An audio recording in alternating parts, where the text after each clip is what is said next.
안녕, 반가워요. 무무랑 부동산이랑의 무무입니다.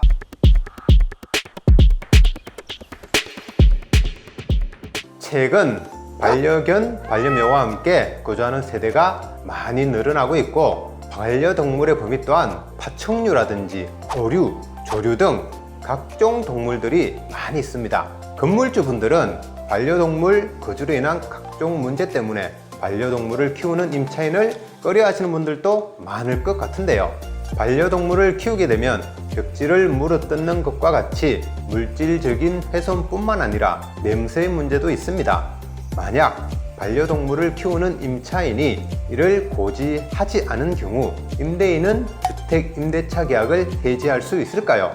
오늘은 반려동물을 키우기 위해서는 임대인의 동의가 필요한지, 임차인은 반드시 고지해야 할 의무가 있는지, 이 문제로 계약이 해제되거나 손해배상 청구가 가능한지에 대하여 함께 알아보도록 하겠습니다.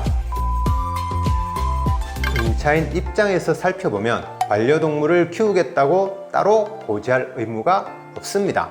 임차인이 고지 의무가 없기 때문에 만약 집에서 반려동물을 키우는 게 싫다 하시면 임대인 쪽에서 먼저 임차인에게 물어보셔야 합니다.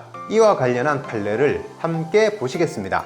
임차인 A씨는 경기도의 한 아파트를 보증금 4억 원에 임차하기로 하고 집주인인 임대인 B씨에게 계약금으로 4천만 원을 지급했습니다. 임차인 A씨는 당시 반려견 3마리와 함께 거주할 예정이었지만 계약 당시 이 사실을 언급하지 않았습니다. 임대인 B씨 또한 반려동물에 관한 언급이 전혀 없었습니다.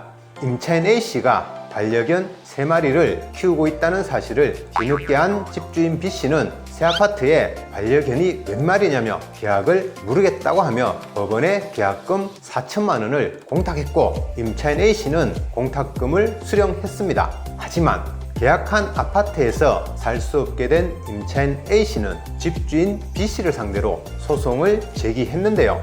소송에서 임차인 A씨는 집주인 측의 통지는 계약금에 기한 해제의 의사표시로 그 효력이 발생하기 위해서는 임대차 계약서에서 정하는 바에 따라 계약금 4천만 원의 2배인 8천만 원을 줘야 하는데도 4천만 원만 상환했으니 4천만 원을 더 달라고 주장했습니다.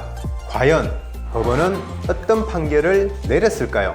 임대차 계약서상 반려견에 대한 기재가 전혀 없고 임대인 B씨가 임대차 계약을 체결하면서 공인중개사 또는 임차인 A씨에게 반려견을 기르지 않는 것이 조건임을 고지한 바 없고 사회통념상 아파트나 다세대 주택 등 공공주택이라도 반려견을 기르는 것이 금기시 되어 있지 않으며 임차인 A씨의 개들이 모두 소형견인 점을 볼 때 반려견 양육에 관한 고지 의무를 부담한다고 보기 어렵다면서 임차인 A씨의 손을 들어주었습니다.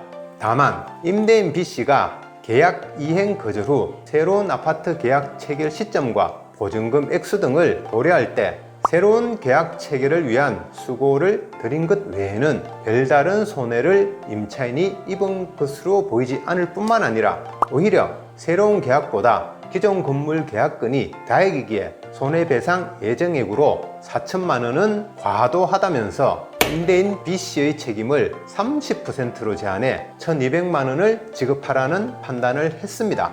이 판결로 보아 당사자가 계약서상에 반려견 사육 금지 조항을 기재하지 않았다면 임차인에게는 계약 위반 사항이 없고 이를 이유로 임대인이 일방적인 계약 해지를 주장한다면 그에 따른 손해배상 책임이 있다는 것을 알 수 있습니다.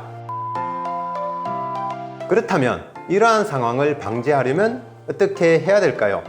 바로 특약사항에 기입하는 것입니다. 부동산을 계약할 때 일반 사항 외에 계약서에 나와 있지 않은 사항들을 특약으로 적으세요. 반려동물을 키우는 게 싫다면 임차인이 부담한다, 임차인이 책임을 진다와 같은 특약 항목을 추가로 적으시면 됩니다. 원상복구 항목 같은 경우에도 일반 계약서에 포함된 사항이긴 하지만 반려동물로 인한 훼손을 특약사항에 한 번 더 적어서 보호받는 것도 하나의 방법일 수 있겠죠. 오늘 영상도 유익하셨다면 구독과 좋아요 부탁드립니다.